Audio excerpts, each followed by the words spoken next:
Welcome to Daylight. Today is April 6th, 2026. We start with today's news overview. Central Asia is caught in a geopolitical quandary as the region's leaders assess the implications of a potential Iranian collapse or a strengthened Tehran. In Ukraine, the military ombudsman has all but declared that mobilization reforms will be unpopular but necessary. Meanwhile, President Trump warns Iran of impending catastrophe if they do not respond to U.S. demands by the end of today. Economically, the aftermath of the Hormuz Strait closure has seismic effects on global oil prices. Ukraine's military is now asserting dominance in drone warfare against Russia, marking a troubling shift in the conflict landscape. And in the backdrop of escalating hostilities, the humanitarian crisis in Lebanon is deepening as residents flee from relentless Israeli strikes. The geopolitical dynamics surrounding Iran are growing increasingly complex, particularly within Central Asia, which consists of several historically volatile nations. As tensions continue to rise from the conflict involving Iran, countries in this region, collectively referred to as the Stands, find themselves caught between the possibility of Iranian collapse and its persistent survival. Notably, the balance of power in Central Asia, which has seen relative stability thus far, is under threat. Iran's strategic position, flanked by influential powers such as Russia and China, complicates decision-making in Central Asian capitals. Countries in this region have long viewed Iranian fragmentation as a potential source of instability that could unleash a wave of security threats northwards. Indeed, if the Iranian state dissolves further, it might grant the United States a foothold in Central Asia, forcing regional leaders to reassess their allegiances and potentially align more closely with Moscow and Beijing. This delicate situation underscores the necessity for strategic agility among Central Asian governments. They must navigate not only internal ambitions for development, but also the heightened complexities of the modern geopolitical chessboard. In Ukraine, military ombudsman Ola Reshetilova has provided stark insights into the challenges the country's armed forces face. As the pressure mounts from ongoing hostilities with Russia, the Defense Ministry is exploring the contentious issue of fixed service terms for soldiers. Reshetilova emphasized the intricate balance of any reforms, stating that enhancing recruitment strategies is paramount if fixed terms of service are to be introduced. Current circumstances complicate these reform efforts, with society increasingly irritable over forced mobilization and the potential for reform to spur further unrest. The ombudsman highlighted troubling cases of soldiers being drafted despite serious health problems, which raises questions about the quality of mobilization efforts in the country.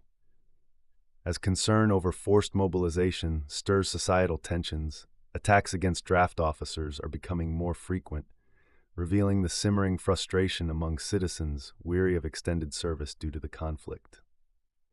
Turning to geopolitical rhetoric coming from the U.S., President Donald Trump has declared a formidable ultimatum aimed at Iran, specifying a hard deadline for negotiations surrounding the reopening of the crucial Strait of Hormuz.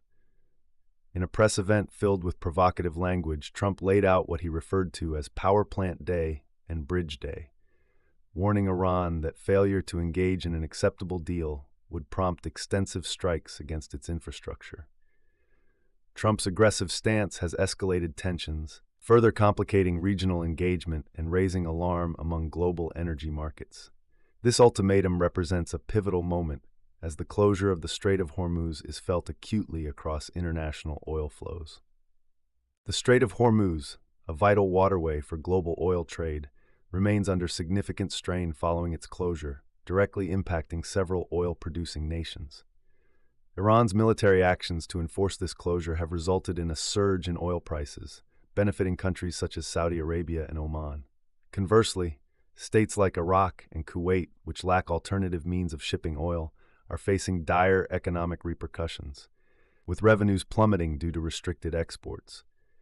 The economic ramifications have created disparities among Middle Eastern nations, generating tensions as some benefit from increased prices while others suffer financially. Ominously, analysts refer to the situation as the world's largest energy supply shock, with disruptions causing ripple effects in global markets. In a remarkable shift in the ongoing conflict narrative, Ukraine has reportedly launched more drones against Russian targets than Russia has deployed against them for the first time since the war began. The latest data indicates Ukraine's impressive output, with the Air Force claiming it successfully intercepted thousands of Russian drones. This upward trend indicates a new phase in the conflict, as Kyiv actively targets Russian oil infrastructure in retaliation.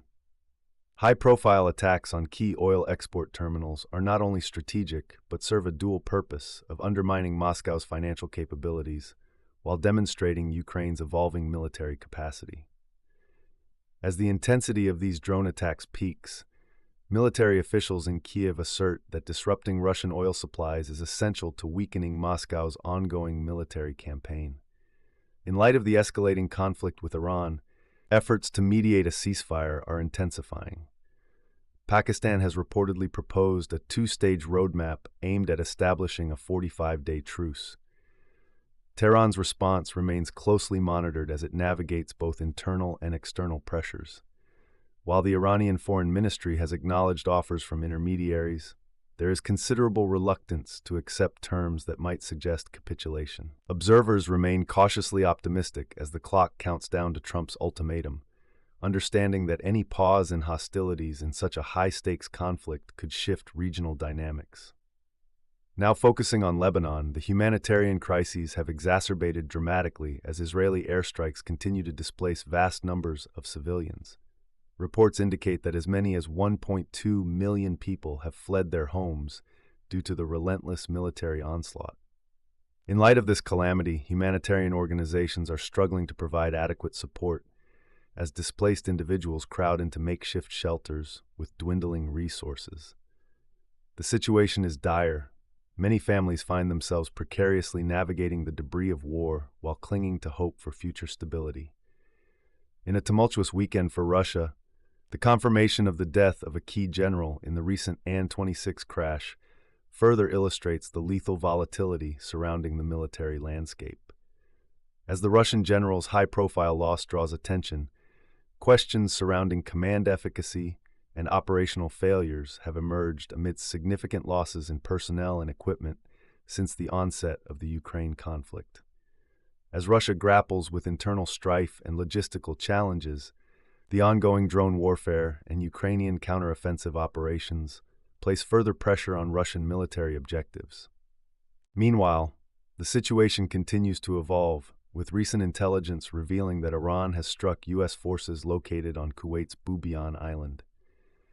The Iranian military spokesperson claimed these targeted strikes were executed with precision, highlighting heightened tensions spilling over into various regions as the conflict escalates. As tensions heighten globally, Iran's resolve remains steadfast, and their military reaction signals a refusal to cede to external pressure in the face of escalating hostilities. Today's global stage reflects a complex interplay of militaristic posturing and diplomatic maneuvering as nations grapple with the consequences of conflict, energy dependencies, and humanitarian crises.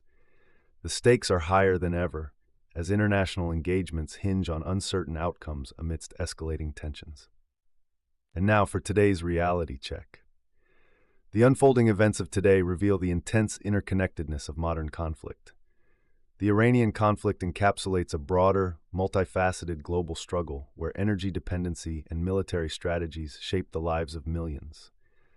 As countries redefine alliances and navigate the complexities of warfare, the potential for negotiated peace hangs delicately in the balance. The outcomes of these confrontations will resonate far beyond national borders, impacting global energy markets, humanitarian conditions, and international diplomacy. Thank you for tuning in to Daylight, and we will see you next time.